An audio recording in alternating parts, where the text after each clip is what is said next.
Price lot. எல்லாருக்கும் சோத்திரம். பிரியமானவர்களே, இந்த ஜீசஸ் டு கால் யூடியூப் வழியாக பார்க்குற என் சகோதர சகோதரிகளுக்காக கத்தரை சோத்திருக்கிறேன். இந்நாளிலே நீதிமொழிகள் 22ஆம் அதிகாரத்திலே நம்ம இன்றைக்கி பார்க்க போகிறோம். ஆத்மாவை குறித்து பார்க்க போகிறோம். ஆல்ரெடி நான் ஒரு ஆத்மாவை குறித்து நான் போட்டிருக்கேன். ஆனால் இந்த ஆத்மா எதை சாய்ந்து கொண்டு எதோடு சாய்ந்து கொண்டு இருக்கிறது என்பதை குறித்து நம்ம பார்க்க போகிறோம். அது சாய்ந்து கொண்டு இருக்கிற அந்த ஆத்மா எவைகள் மேலே சாய்கிறதோ அது அவைகளைப் போல ஆகிறது என்று வேதம் நமக்கு கற்றுக் கொடுக்கிறது. சரி, இன்றைக்கி நம்ம எதை மேலே நம்ம சாய்ந்து கொண்டு இருக்கிறோம் என்பதை குறித்து நம்ம நிதானித்து அதிலிருந்து நம்ம என்ன பண்ணணும், தப்பிக்கப்பட நம்ம என்ன பண்ணணும், ட்ரை பண்ண வேண்டும். இன்றைக்கு அதை குறித்து தான் நம்ம பார்க்க போகிறோம். மாறுபாடு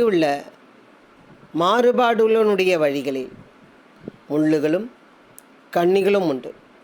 தன் ஆத்துமாவை காக்கிறவன் அவைகளுக்கு தூரமாய் விலகி போவான். எப்படி? மாறுபாடு உள்ளவனுடைய வழிகளில் முள்ளு இருக்குமா, அப்புறம் கண்ணி இருக்குமா. கண்ணி எப்போ வலையில் மாட்டுவான், எப்போ சிக்குவான், எப்போ அவன் ஜெயிலுக்கு போவான், எப்போ அவனுக்கு என்ன ஆகும், எவன் வெட்டலான்னு பார்த்துட்ருக்கான், அவன் வெட்டப்படுறதுக்கு நியமிக்கப்பட்டவனாக இருப்பான். அதுதான் கன்னிகளும் உண்டு. தன் ஆத்துமாவை காக்கிறவன் அவைகளுக்கு தூரமாய் விலகி போவான். பிரியமானவர்களே, இந்நாளிலே நம்ம பார்ப்போமானால் இது இந்த வார்த்தை எல்லாருக்குமே தொகும்.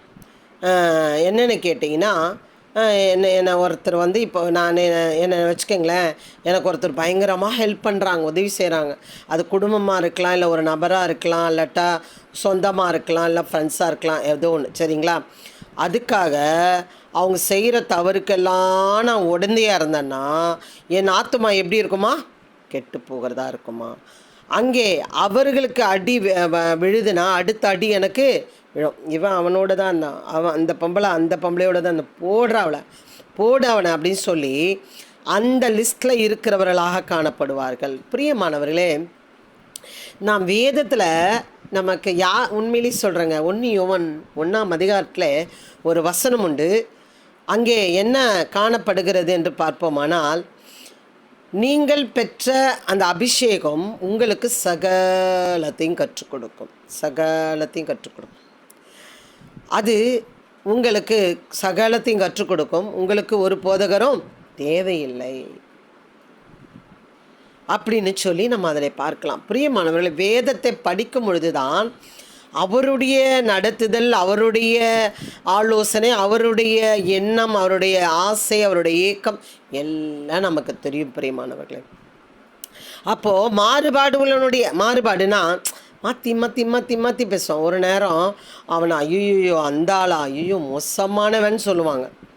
அதே வாய் சொல்லும், அவரே பரவாயில்லைங்க அப்படின்னு சொல்லும். அவன் கெட்டவனு தெரியும், ஆனாலும் அதை சொல்லுவார்கள். எனக்கு ஒரு ஊழியக்காரம்மா எனக்கு தெரியும். அவங்க சொந்தக்கார குடும்பத்தில் ஒருத்தங்க, ரொம்ப நெருங்கிய சொந்தக்காரங்க.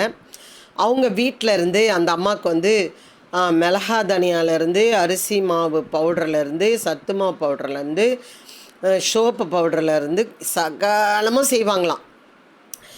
அப்போது நான் ஒரு சில நாட்கள் ஒரு ஊழிய விஷயமாக போயிருந்தேன். அப்போ பார்த்தீங்கன்னா அந்த அம்மா பண்ணுறதெல்லாம் அநியாயம், அக்குறும்பு, பயங்கரமாக அநியாயம் பண்ணுது. ஆனால் இந்த ஊழியக்காரமாக என்ன பண்ண மாட்டேங்குது, கேட்க மாட்டேங்குது. என்னன்னு பார்த்தா அவங்க அவ்வளோ உதவி செய்கிறாங்களாம். எப்படி? சபை வச்சுருக்கவங்க என்ன பண்ணுறாங்க, அவங்க உதவி செய்கிறாங்களாம். அது எப்படி இருக்குன்னா, மாறுபாடு உள்ள வழி போகிறவர்களாக காணப்படுகிறார்கள். அங்கே முள்ளும் கண்ணியும் உண்டு.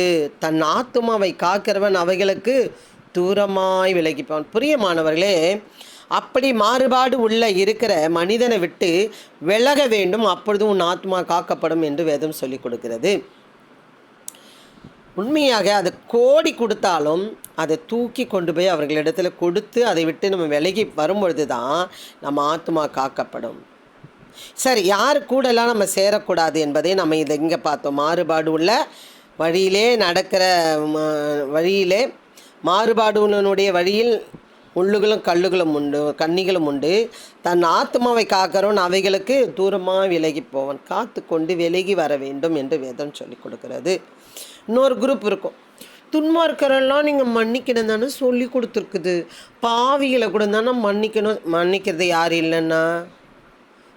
யார் இல்லைன்னா அவங்களுக்கு என்ன பழிக்கு பழி வாங்கிட்டு அவங்க செஞ்ச அவமானத்துப்படியே நம்ம செஞ்சுட்ருக்கோம். இல்லை, அவனை விட்டு விலகு அப்படின்னு தான் சொல்லி கொடுக்கறது. சரிங்களா?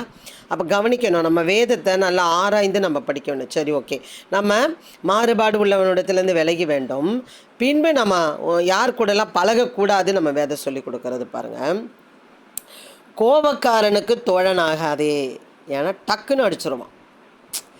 அவனுக்கு நீ ரெக்கமெண்டேஷன் பண்ணா, இப்போ அடித்தவன் அடி வாங்கிட்டான், ஒருத்தன் கோவக்காரன் அடிச்சிட்டான், அடி வாங்கணும் பார்த்துக்கிட்டே இருப்பான். இவன் என்ன பண்ணாத இப்போ எதுவுமே இன்னான்னு கேட்கலையே அப்படின்னு அந்த கோவக்காரன் கூட இருக்கிற தோள் மேலே அடி வாங்கணும், கோபம் வரும், அவனுக்கு எரிச்சல் ஆகும். அதனால் பிரியமானவர்களே, பாருங்க, கர்த்தர் கோபக்காரனுக்கு தோழனாகாதே, உக்கிரமுள்ள மனுஷனோட நடவாதே. இந்த மாதிரி உக்கிரமுள்ளவன் கோபக்காரனோட நீ என்ன பண்ணக்கூடாது, நடக்காத, அவங்களோட என்ன பண்ணாத, நடவாதே, தோழன் ஆகாதே அப்படின்னு வேதம் சொல்லி. அப்படி செய்தால் நீ அவனுடைய வழிகளை கற்றுக்கொண்டு உன் ஆத்மாவுக்கு கண்ணீர் வருவிப்பாய். அப்படி நீ செய்த அவங்களோடவே நீ இருந்தீன்னா நீ அவனுடைய வழிகளை கற்றுக்கொண்டு உன் ஆத்மாவுக்கு கண்ணீர் வருவிப்பாய். பிரியமானவர்களே, சில பேரை நான் பார்ப்பேன், அப்படியே இருப்பாங்க. சில பேர் ஒரு ஒரு மாறுபாடான பேச்சு, தேவையில்லாத பேச்சு, அலட்சியமான பேச்சு, கோபக்கார பேச்சு, மூட நாட்டம் பேச்சு, உக்கிரமுள்ள பேச்சு பேசுவாங்க. அவங்களோட சேர்ந்த உடனே அவங்களுக்குள்ளே இருக்கிற ஆவி இவங்களுக்குள்ளே என்ன பண்ணிவிடும், வந்துட்டு அவங்கள அந்த ஆக்டிவிட்டீஸில் மாறுவாங்க. இது எப்படி உள்ளே வருது அப்படின்னு பார்த்தீங்கன்னா, நம்ம ஏற்கனவே நான் சொன்னேன் இல்லைங்களா, 1 அதிகாரத்தில் அந்த அபிஷேகம் அவர்களுக்குள்ளே இல்லாததுனாலே அதுக்குள்ளே இருக்கிற ஸ்பிரிட்டு அவங்களுக்குள்ளே வரும். கண்டுபிடிக்க மாட்டாங்க, இவங்க யார், இவங்க என்ன எதுன்னு கண்டுபிடிக்க மாட்டார்கள். பிரியமானவர்களே, அப்போ பாருங்கள், இந்த கோபக்காரனுக்கு தோழனாகது உக்கிரமுள்ள மனுஷனோட நடவாதே வேதம் நமக்கு சொல்லி கொடுக்கறது. கற்றுக்கொள்ளுங்கள், அப்படி நீ செய்தால் நீ அவனுடைய வழிகளை கற்றுக்கொண்டு உன் ஆத்துமாவுக்கு கண்ணீர் வருவாய். வேஸ்ட் பண்ணிவிடுவேன், உன் வாழ்க்கையை வேஸ்ட் பண்ணிவிடுவேன், துக்கமாகிடும், உன் வாழ்க்கை நல்லா இருக்காது.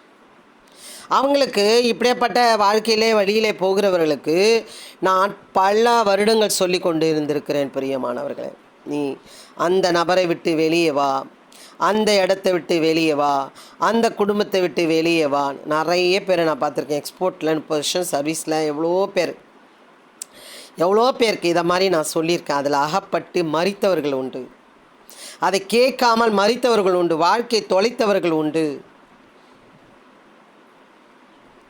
அவர்கள் வாழ்க்கையை தொலைத்து கொண்டே இருக்கிறார்கள் என்று அறியாமல் அவர்கள் இருந்து கொண்டே இருக்கிறார்கள். பிரியமானவர்கள், ஒருவேளை நீங்கள் இப்படி ஒரு மனுஷன்கிட்டேயோ இல்லை ஒரு எப்படி சொல்கிறது, ஒரு ஊழியக்காரனாக கூட இருக்கலாம், ஒரு குடும்பமாக இருக்கலாம், அல்லது ஒரு ஃப்ரெண்ட்ஸாக இருக்கலாம், யாராக இருக்கட்டும், அந்த மாதிரியான நபரோடு நீங்கள் கலந்து இருப்பீர்களான உங்கள் ஆத்துமாவுக்கு கண்ணீர் வருவிப்பீர்கள், வலைக்குள்ளே மாட்டிக்கொள்வீர்கள்.